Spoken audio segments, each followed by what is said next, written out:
Have you ever heard of the stock market being compared to a beauty pageant? Well, in his book One Up on Wall Street, legendary investor Peter Lynch shares a peculiar story to explain this analogy.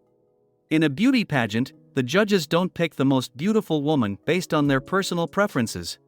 Instead, they choose the woman who they think will be the most popular choice among the audience.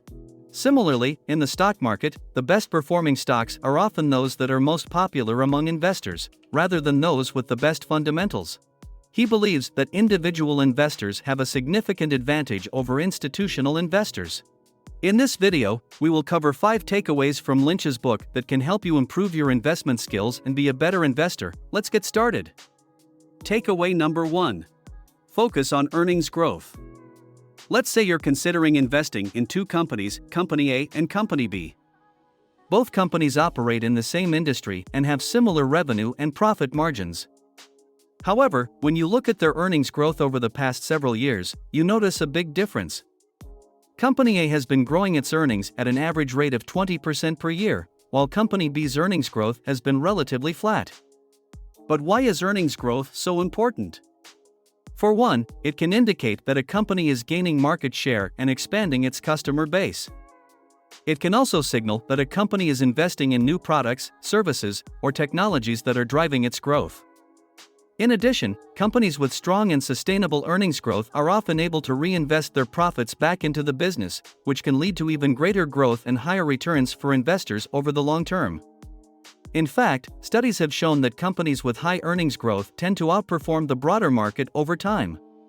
So, by focusing on earnings growth when selecting companies to invest in, you may be able to achieve better returns and build a more profitable portfolio. Takeaway number 2. Don't overlook small companies. Another important lesson is that small companies should not be overlooked as potential investment opportunities.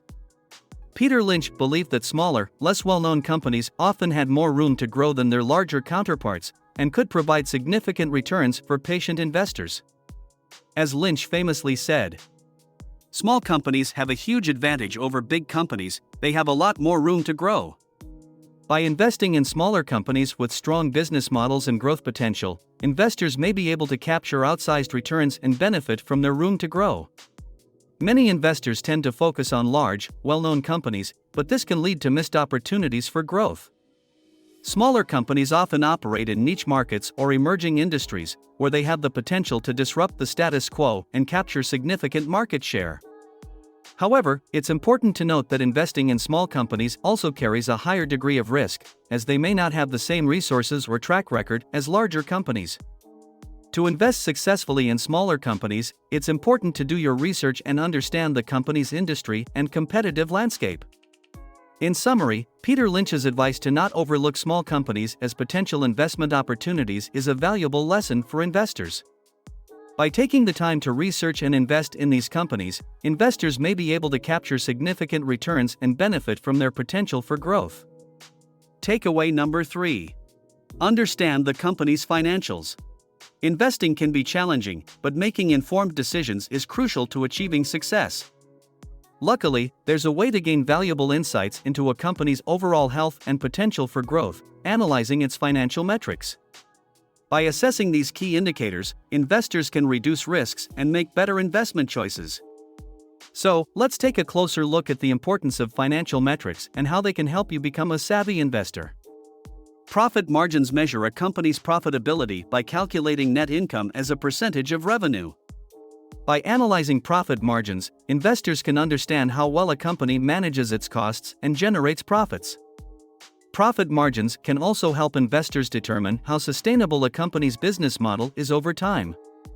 Revenue growth is not the same as earnings growth. Revenue growth measures the increase in a company's sales or revenue over a specific period, while earnings growth measures the increase in a company's net income over the same period. By analyzing revenue growth, investors can gain valuable insights into a company's performance, future potential, and viability of its business model. It's a crucial metric for investors to consider when making informed investment decisions. Debt levels measure a company's debt, including loans, bonds, and other liabilities.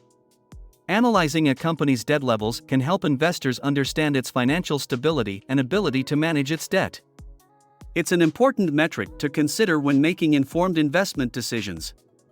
Return on equity is crucial for evaluating a company's financial performance and comparing competitors in the same industry. This ratio reveals how much profit a company generates from each dollar of shareholder equity invested.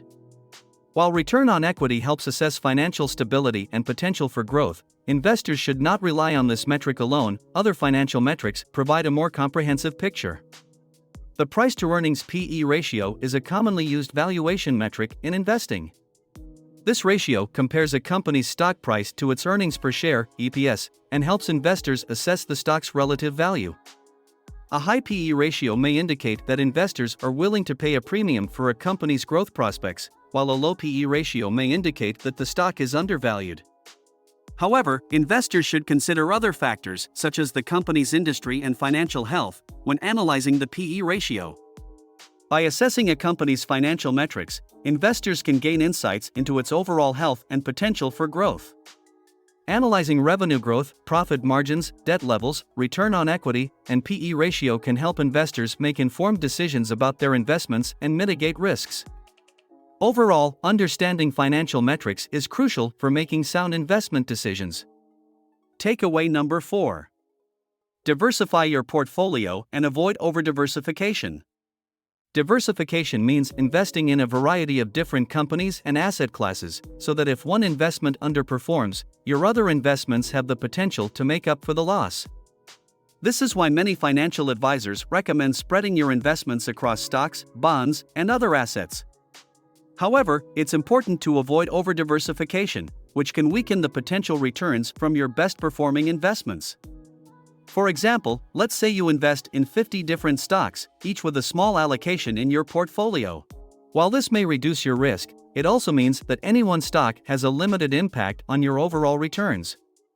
On the other hand, if you concentrate your investments in just a few high-quality stocks, you may be able to achieve higher returns.